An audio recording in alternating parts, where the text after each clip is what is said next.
What's going on, everyone? It's Mr. West. I hope you're all well.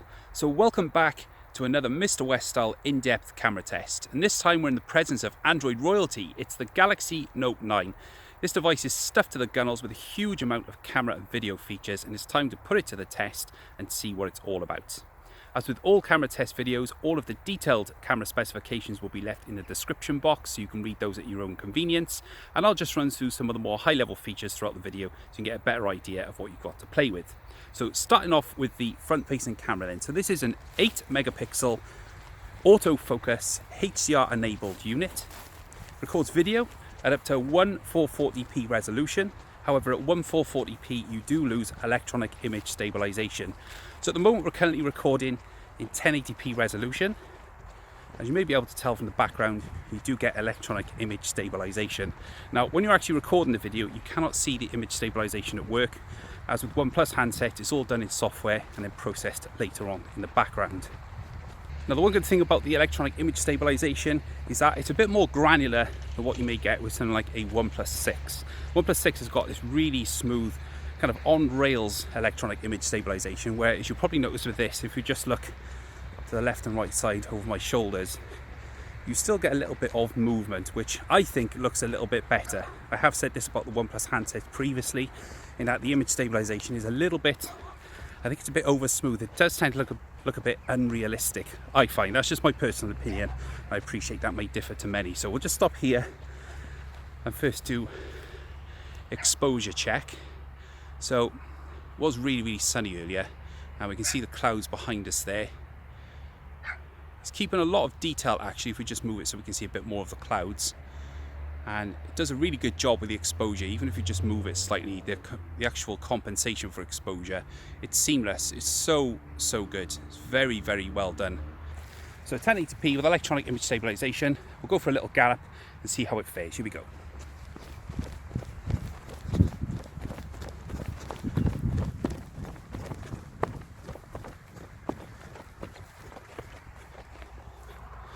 Okay, so that is 1080p with electronic image stabilisation engaged. Now we'll check 1440p, which doesn't have any image stabilisation whatsoever, and see how that looks. Okay, so now we're recording in 1440p from the front-facing camera. Again, the autofocus is enabled, so that should keep my face in focus pretty well throughout the whole walk around this circuit here. Now you may be able to notice that the image stabilisation does not work in this mode. So we'll just stop now. We'll do another exposure check in slightly higher resolution. Okay, just tilt up.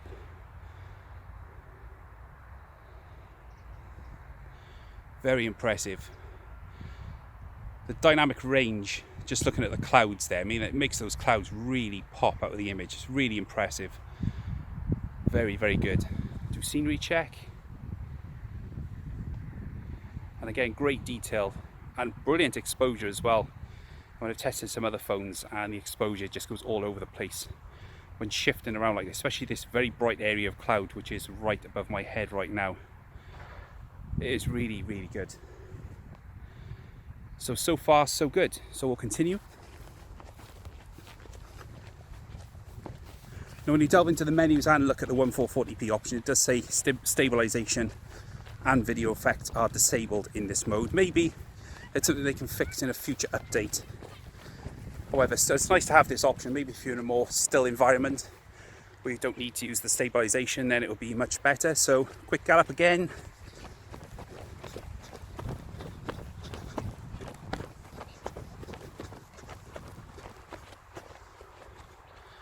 And that is 1440p from the front-facing camera.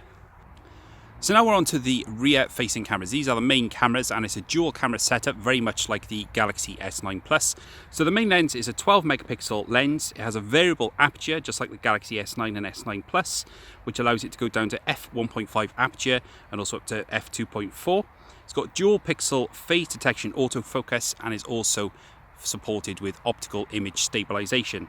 Secondary lens is stuck at f2.4. It's also 12 megapixels, has autofocus, optical image stabilisation, and also has 2x zoom, which we can see here. Okay, so before I start the video test for the rear main cameras. Something important to note. So video stabilization only works, and when I say video stabilization, I mean this option here. You can only use that if you have the tracking autofocus off. If you switch that on, then you can't have the video stabilization. I will show you. So this is now completely grayed out, but if you switch off the tracking autofocus, that allows you then to use the video stabilization, which is now on. So this is electronic image stabilization. It doesn't work in the highest frame rate, which is 60 frames per second, because the way EIS works is that it needs spare pixel frames, which would be around the edges of the screen, to allow for the compensation. So that's why you can't use it in the 4K 60 FPS mode, but you can use it in 4K UHD at 30 frames per second, so that's useful anyway. So we're going to start the test in a moment in full HD at 30 frames per second, but I just wanted to make you aware of that before I get into the video test, because I've had to re-record all of this today because yesterday it came out a bit wonky and it didn't look very good at all. So I just thought I'd let you know that. So we're going to press on with the camera test now, and we're going to start in 1080p at 30 frames per second. Okay, so we're now recording at 1080p at 30 frames per second. Now, as with most modern flagships, Galaxy Note 9 records in stereo sound. So if you've got headphones on, or if you're watching on a phone with stereo speakers, you should be able to get some sense of the left-right audio recording. I'm just going to stop now and do a quick exposure test. So basically what I do is I'll point the phone at the sky and see how the phone deals with sudden changes in exposure. So the sun is up there somewhere. So if we then change to the ground, there is a slight gradient there. Let's try that again. So sun, ground, we can see just a slight change there. Just look around. So great dynamic range in the cameras, picking out all the dark areas in the cloud up in the distance there. That is pretty much as I'm seeing it. You see this cloud formation here? That is exactly what I'm seeing. And we keep moving. So ×2 zoom. We'll just walk forward a bit. Now we can see stabilization is doing a pretty good job keeping everything in check there.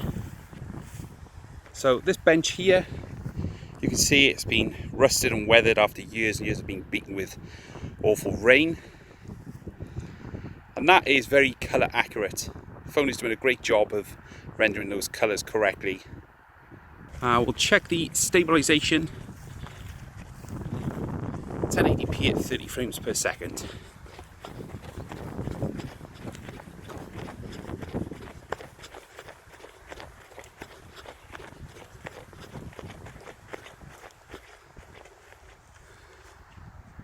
And we're going to try that again, ×2 zoom, and see how the stabilization fares again.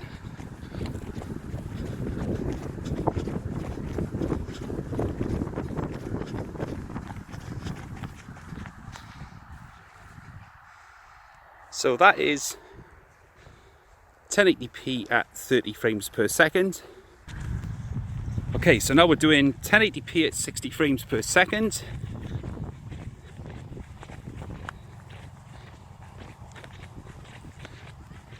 So a tip for you, if you're using your Galaxy Note 9 in this mode with the stabilization switched on, do not be put off by the strange kind of whirling effect that I'm seeing on the screen now. So basically that's the OIS working, and also the EIS is then trying to counteract that in the background. So it does look like a bit of a wobbly mess from where I'm standing, but trust me, it's working. Now in this mode you're going to see obviously a lot smoother movement, obviously double the frame rate. So we'll just go for a quick sprint now and see how the doubled frame rate captures faster movement.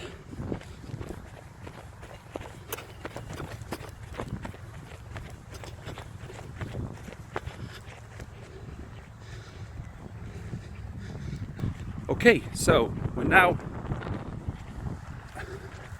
4K at 30 frames per second. Now, just like 1080p 60, that wobbling effect I showed you earlier is evident now. Again, that's the stabilisation software working against the OIS to create a stable image. Now, if you're watching a 4K monitor or a high resolution mobile screen, you may or may not be able to see the better detail in this mode. So we're looking good. So ×2 zoom while we're walking. It's a better view of the housing distance.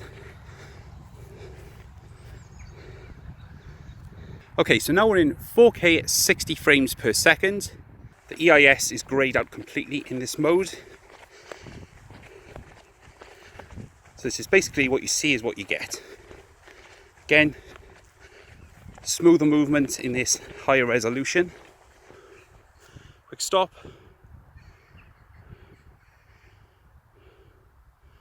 Scene check, looking good.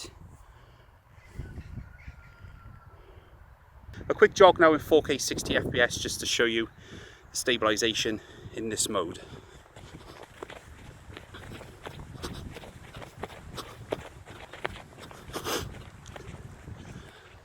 So that is 4K 60 FPS with a quick demo of how the OIS works in this mode as well, just to show you that it actually is working. I'm just going to show you some footage shot in my car with the phone mounted to the windscreen, shot in both 1080 at 60 frames per second and 4K at 60 frames per second, just to demonstrate how the phone captures lots of faster moving detail and also a lot of great scenery. Okay, so we're checking out video now at 1080p at 60 frames per second. I like to do these tests with a lot of fast moving detail because we're capturing double the number of frames of what you would normally get with a standard video size on most phones, which is 30 frames per second. I just want to see how Note 9 renders lots of, I don't say fast moving, lots of quick moving objects and also detail as well. So look ahead in the sky here. What I'm seeing being recorded is actually what I am seeing. I'm not making it up. Other phones will blow out the sky, but the Galaxy Note 9 is keeping everything perfectly well exposed. It's a very bright day at the moment. It's 12:25 p.m, so this is when the sun is at its brightest. Also, let me know what you can hear about the audio. I'm just going to open the windows just a bit.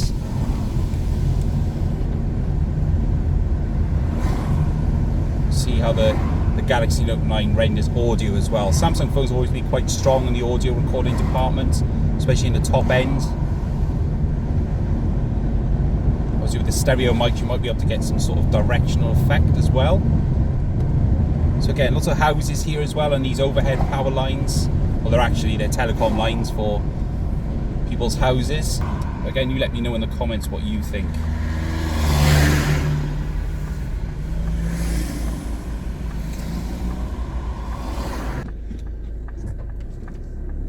Okay, so 4K at 60 frames per second.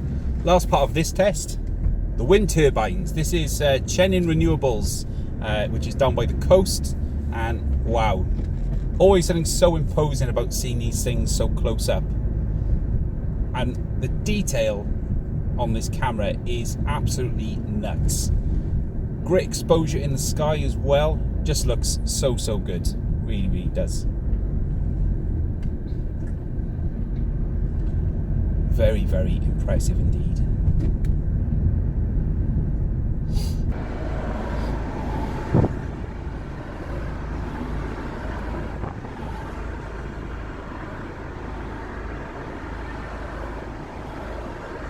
So that's it then, people. That's the end of the Galaxy Note 9 in-depth camera test. If you've got any questions about anything that you've seen in this video, then please let me know in the comments. I'll do my best to get back to you as soon as possible. So for now, that's my Galaxy Note 9 in-depth camera test. Thanks very much for watching, guys. My name's Mr. West, and I'll catch you guys later.